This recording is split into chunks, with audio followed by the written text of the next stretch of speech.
Shalom, Pukaters, para profesional dan usahawan Katolik yang berbahagia dimanapun juga Anda berada.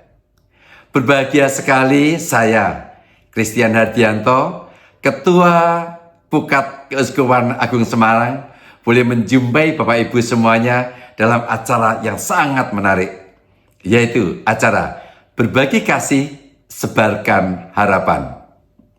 Acara ini diselenggarakan oleh Pukat Nasional Bidang Spiritual. Acara yang sangat menarik.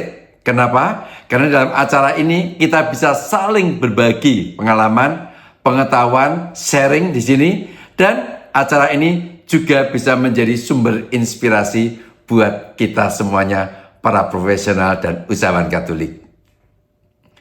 Bapak Ibu yang berbahagia, yang menarik lagi buat saya adalah hari ini adalah tanggal 1 Oktober. Selasa 1 Oktober 2024. Bertepatan dengan Hari Kesaktian Pancasila. Sebagai warga negara yang baik, kita semua pada saat ini bersama-sama merayakan Hari Kesaktian Pancasila. Nah, oleh karena itu maka saya mengangkat topik hari ini adalah sesuai dengan temanya, yaitu menjadi warga negara yang baik. Bapak Ibu yang berbahagia, kita layak untuk bersyukur. Kita layak merasa beruntung mempunyai Pancasila sebagai dasar ideologi kita. Kenapa?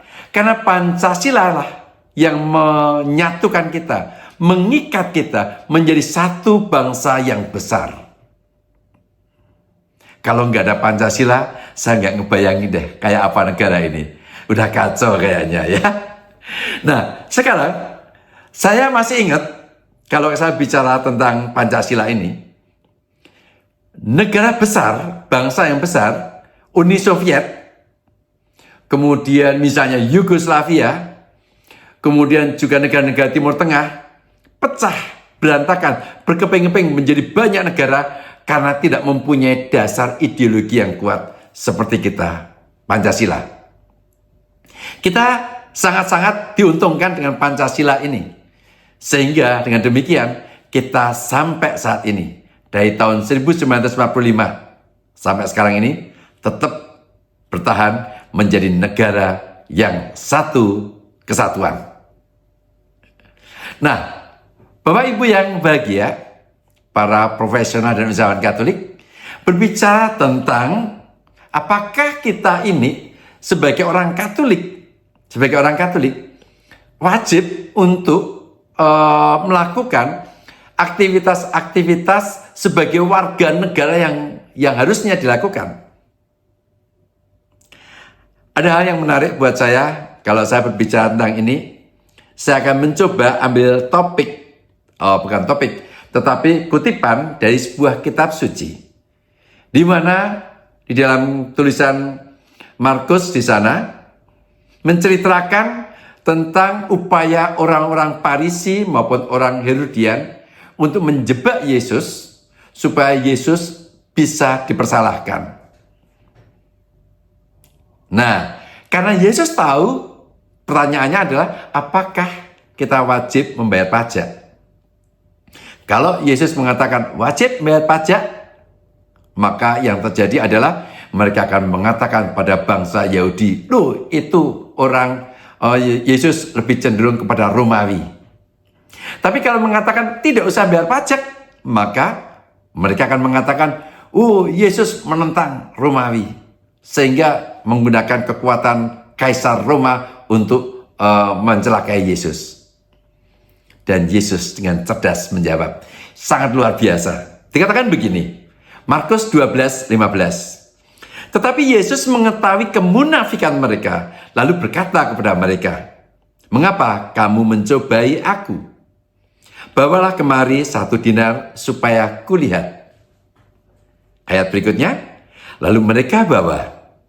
Maka ia bertanya kepada mereka, gambar dan tulisan siapakah ini? Jawab mereka, gambar dan tulisan Kaisar. Lalu Yesus berkata kepada mereka, berikanlah kepada kaisar apa yang wajib kamu berikan kepada kaisar, dan kepada Allah apa yang wajib kamu berikan kepada Allah. Mereka sangat heran mendengar dia. Jawaban Yesus yang sangat cerdas banget ini, sangat istimewa banget, membuat bangsa orang-orang Farisi, orang-orang Yahudian, diam mati kutu. Nggak bisa lagi untuk menjebak Yesus. Karena memang benar harus demikian.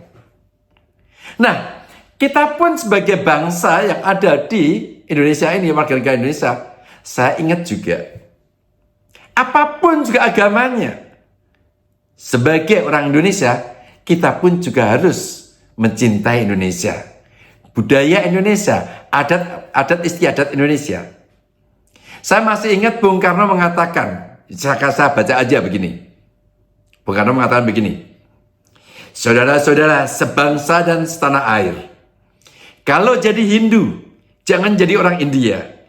Kalau jadi Islam, jangan jadi orang Arab. Kalau jadi Kristen, jangan jadi orang Yahudi.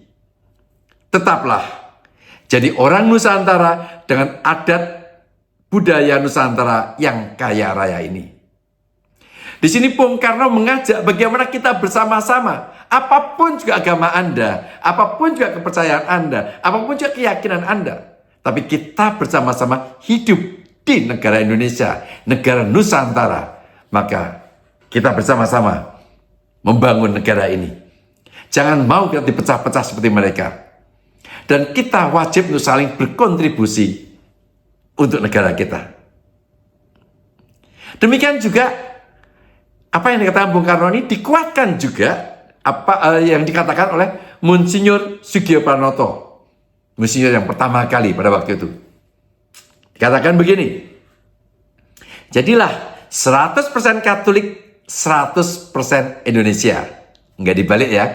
Jadi bukan 100% Indonesia, 100% Katolik, enggak. Tapi 100% Katolik, 100% Indonesia. Yang artinya adalah bagaimana kita menjadi orang Katolik yang benar, menjadi orang Katolik yang baik. Tapi sebagai orang Katolik yang baik, kita juga menjadi warga negara yang baik. Warga negara yang mencintai Indonesia. Sama kan dengan apa yang dikatakan sama Bung Karno? Jadi semua paralel, semua mengarah ke sana.